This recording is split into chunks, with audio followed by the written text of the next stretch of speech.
dari kelas 11 IPA 1 ingin membacakan cerpen Sunda berjudul Putri Kemuning.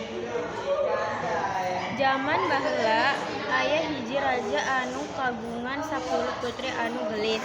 Raja eta katelah saja anu wijaksana, tapi ajeuna riweuh teuing ku kaluguhanana, ku kituna ajeuna teu tiasa ngadidik anak-anakna.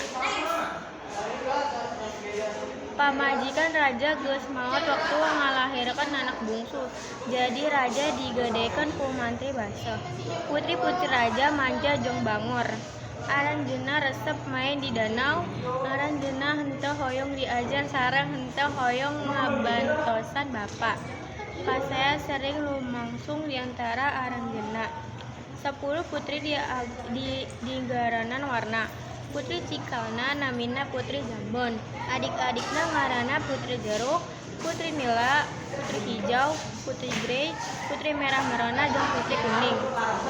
Papakeana warnana sarua jeung ngaranna ku jalan kitu raja heubeul bisa mikawaknoh aranjeunna ti kajauhan sajanan kagelisanana mah sarua Putri Kuning nu bungsu mah beda seutik teu katebong manja jeung bangor. Sabalikna anjeunna sok banger sareng seuri ramah kasadayana, anjeunna langkung resep ngarambat sareng nimbang sareng lancekna. Hiji poe raja rek indit jauh, anjeunna ngumpulkeun sakabeh putrina. Abdi bade lami-lami rek oleh-oleh naon? Abdi hoyong perhiasan anu mahal, saur Putri Jambon.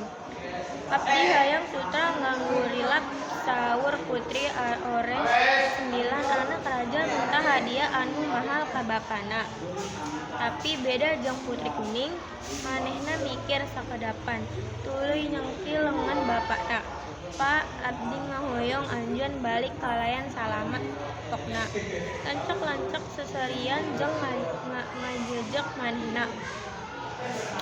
Anaking ucapan anjung leres-leres alus. Tangtos abdi balik bakal kalayan salamet sareng bakal mawa hadiah anu sae, saur raja. Teu lila ti harita raja indit nalika raja jauh. Putri-putri beuki bangor jeung pungguh. Aranjeunna mindeng ngagorowok caregiheus maranehna sarta nitah para hamba nurut aranjeunna ku sabab riweuh nyumpeunan pamentab putri-putri anu rewel. Para abdi dalam teu boga waktu pikeun meresihan kabon karaton. Putri Kuning hanjeuleuh ninggalin sabab eta kabon tempat karesep bapana. Tanpa ragu Putri Kuning nyokot sapu tuluy ngabersihkan kebon.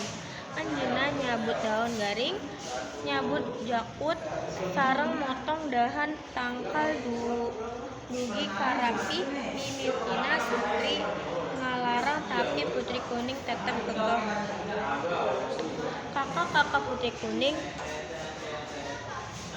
nu ninggali adi-adina seur kata sapu sering nyaring. Tinggalin sigana urang gaduh abdi anyar katalah sahijina. Ieu palayan masih aya kakotor di dieu. Batur bari mican muntah. Kebon karaton kadina rapi tan cenggan deui. Putri Kuning cicing wae mulungan muntah. Kajadian ieu terus-terusan lumangsung nepi ka Putri Kuning capek. Sajeroning henteu karasa sangsara pala-palayan nu maksakeun nurut ka rupa-rupa parentah lencek-lencekna. Ari maneh mah loba teuing, bapa teh kudu ngawa naon-naon keur maneh, biar wae. Cek Putri Kuring ambek.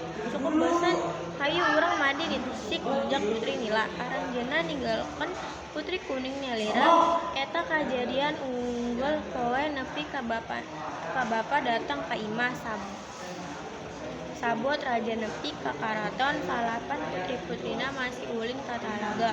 Sedangkan Putri Kuning keur ngarautan kembang di teras Narate. Nyaho hal ieu raja jadi sedih pisan. Anaking anu rajin jeung benger. Bapa maneh teu sanggup meureun naon-naon salian ti kalung baju hejo ieu. Tibatan koneng karesep maneh, cek Raja.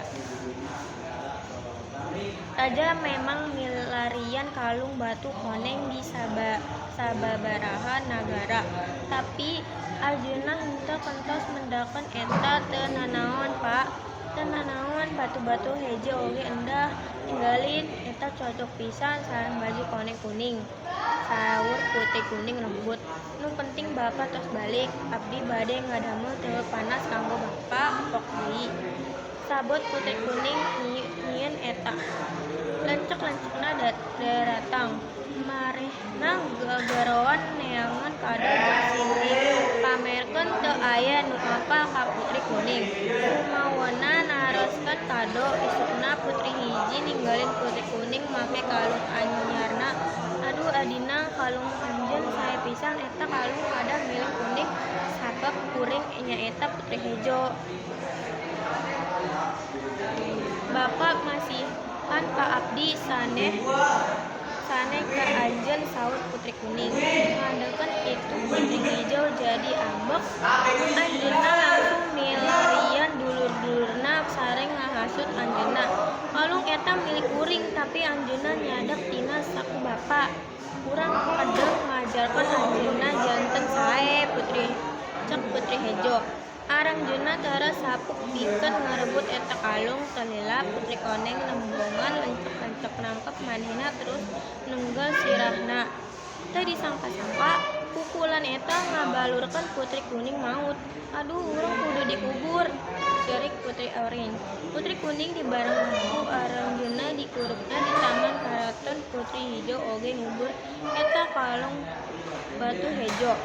Lantaran geus teu hayang deui nalika Raja milarian Putri Koneng teu aya anu terang mana eta putri angkat. Lencek-lancek jempeu sarembuk kocak. Raja kacida banduna nya pangawal. Teangan jeung manggih Putri Koneng ngagorowok. Tentu teu sareng oge bisa manggihna eta poe minggu bulan. Aya nu bisa neangan manehna. Raca kacida sedihna. Bapak siap nak. Hayu atuh anak-anak kuring ka tempat-tempat anu jauh pikeun diajar jauh asa tatak sama nu kituna anjeunna dikirim putrina ka sakola di nagara jauh. Sang Prabu sorangan mindeng ngalamun di Taman Karaton. Sedih kupikiran Putri Kuning anu lenggit tanpa jejak. Dina hiji poe tumuwuh dina makam Putri Kuning. Raja kaget tinggalin anjeunna.